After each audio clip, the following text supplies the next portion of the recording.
一間總統套房仲有一個特色，就係 Blackpink 嘅 Lisa 都好中意住呢一間房嘅。薩瓦迪卡，今日咧我着咗拉瑪五世年代公主嘅服飾，帶大家嚟睇一個古蹟嘅房啊！等我個管家開門先。哇！點解入到嚟呢度？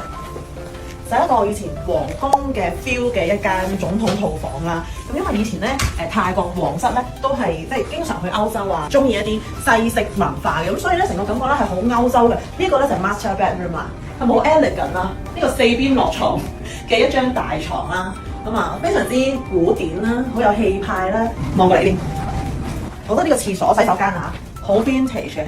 皇室啦或者公主啦都好中意呢種歐洲式嘅，仲有金色嘅水龍頭。知唔知呢一間總統套房仲有一個特色，就係 Blackpink 嘅 Lisa 如果過嚟咧都好中意住呢一間房嘅。我哋再睇埋另外一邊，因為當年公主咧都非常之有學識修養啦，咁所以佢好中意會睇書啦。咁啊中間嘅位置咧就佈置咗，即係有個書櫃啦、書架啦，又擺咗啲非常之啲古董啦、靚嘅古董啦。呢個係 dining room 啦，食飯嘅空間，哇真係好靚！你幻想下自己喺呢度食飯，同阿 Lisa 一齊食飯。如果對面嗰個係 Lisa， 我就會唱 Blackpink 好，跟住呢個就係偏另一間房啦，細啲嘅房啦，兩張床嘅，都係歐洲嘅 feel 啦，歐洲式嘅，大開眼界啊今日！